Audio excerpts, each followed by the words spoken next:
ما ردك على هذا؟ انت سي نور الدين بنتيش، انت سي نور الدين بنتيش، ما بعثكش بن علي توفيق بريك باش تساوموا، ما بعثكش فهم بوكادو، جاوبني على هذا، جاوبني نتحاسبوا على الماضي ساعة. معناتها في البداية قبل حتى أن يزوج بي وقع الاتصال بي من طرف نور الدين بنتيشة وقال لي مكانك بالقرب من السيد الرئيس زين العابدين بن علي، يمكن ان تكون منذ الغد معناتها وزير او مستشار. فقلت له لدي معناتها مشاكل عديده، فلدينا معناتها لحمه حيه ما بيني وبين زين العابدين. فقال لي في السياسه ليست هنالك معناتها مشاكل. فقلت له اجبته لدي معناتها 24 مقال اكملهم وسأكون إلى جانبكم. ولماذا لا يكون هذا الشخص قد تحدث بمبادرة خاصة وكان هذا اقتراحا شخصيا؟ ما الذي دفعك لأن تتوقع تونس كاملة تعلم. نعم تفضل. تونس كاملة تعلم معناتها أنه هذا الشخص أصبح إلى جانبهم وهو يشتغل معناتها مع عائلة بن علي حاليا. نعم. واحنا راهو اللي قاومناه بن علي وقت فما برشا ناس ما نعرفش وين كانوا. كان نتكلم على نور الدين بنتيشة، نور الدين بنتيشة في 91 تترد من المعهد لمدة 15 يوم. أنا فاهم بوكادوس يكذب، توفيق مبريك يكذب. شوف تسجيلات موجودة. شوف قلنا بارونتيز باش نسكروها. انا يكذب هذوما في نظرك. قلنا بارونتيز باش نسكروها. انا لما تمكنش انا قلت اخيره. لا مش انت ما تنجمش تتهمني لا انت ولا غيرك. لا نحكي لك على الفهم. لا بوكادوس توفيق مبريك. انت تشك في شهاداتهم ولا لا؟ انا لا اسال فيك، انا لا اعرفك قبل 14. نهار 13 انا كنت في المستشفى كما العاده تحت العلاج، نوقز تليفون هزيته قلت له شكون معايا؟ قال لي ما عرفتنيش. قلت له لا. قال لي انا راني نور الدين بنتيش. نور الدين نتذكر انا تحاكم معايا في 99 ويظل لي ما غاديك ما تقبلناش وانا متربي بطبيعتي. قال لي ما تسالش نجي نطل عليك. قلت له انا ما عندي حتى مشكله.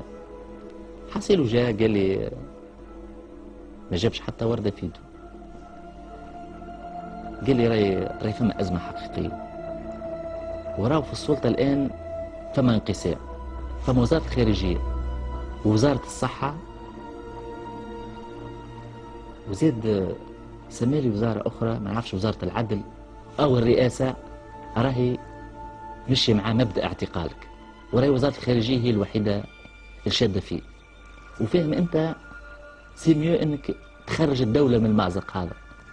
اما من ناحيه اخرى زاد انت يلزم تستثمر الوضع هذا، نجم وضعك المادي يتغير وتنجم تمشي تعالج لبرا، لكن واقعيا هو قدمها في صيغه نتاع نصيحه وما حطش روحه في وضع الوسيط. في الليله ذيك كثرت عليه التليفونات، نور الدين كان يطلب فيه قال لي فاهم يلزم نتقابلوا غدوه. قلت له انا راني خذيت قرار باش غدوه الصباح نروح، سواء شديت في تسوسه ولا في الطريق هذا قرار نهائي. يزيد يعاود بعد يطلب حصيله هذا النجم، احنا حتى في التليكوم النجم نشوفه قداش جاني اتصال. حصيله في اخر وقت يمكن 11 عاود طلبني قال لي فيها ما تسالش يا خويا تو نجيك انا الصباح. قلت له اوكي. حصيله اتفقنا باش نتقابلوا في قهوه قريبه من دار صاحبي. القهوه هذه تقريبا الجحافل بتاع البوليسيه كلهم تبعونا شادين صفوف كي دخلوا لقينا بوليسيه اخرى كل واحد شاد طاوله. سلمنا عليه وينك شنو الاحوال كذا كذا. قال لي فاهم شنو اش رايك واش قررت واحد. قلت له فاش قررت؟ قال لي شنو كيفاش باش تتصرف والنظام راهو في ازمه وانت لازم تستغل الوضع هذا. قلت له راهو انت وهذا تعرف اللي انا توا كما تقريبا راهو الشعب التونسي في موقع قوه وراهو النظام توا محجوج وبالنسبه لي انا قد ما ياكل على راسه توا خير.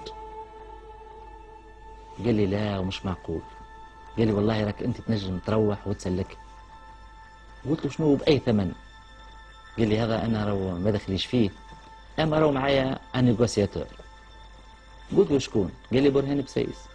ما راهو في اداب الحوارات السياسيه ما تصيرش فيها نشر غسيل. قاعدين في ليله جاني تليفون من عند صديق قال لي شنو رايك علاش هكا قضيه الفهم بوكادوس تمشي وكذا واحد وعليه صوره البلاد يا اخي نافسه هكا، علاش ما نلقاو تسويه كالعاده، علاش ما نلملوهاش؟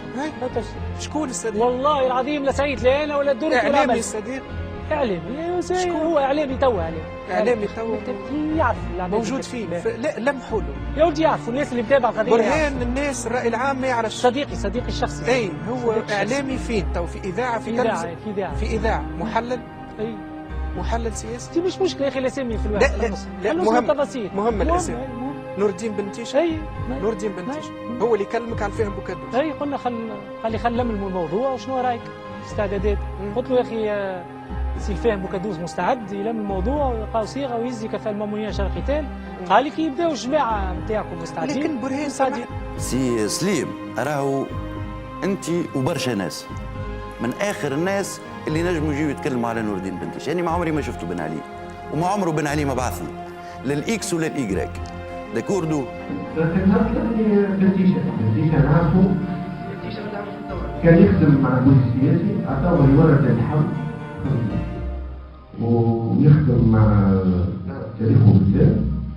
خليل الدين عمل سنتين عمل حديث مع انا ما قلتش وسكرت عليه التليفون. يعني ما عادش نحكيه اليوم سي فوزي والشعب التونسي يسمع فينا، ما عادش نحكيه على شرايط صندوق، اليوم فما شرايط الدم. ما عادش نحكيه على شرايط صندوق، اليوم فما شرايط الدم.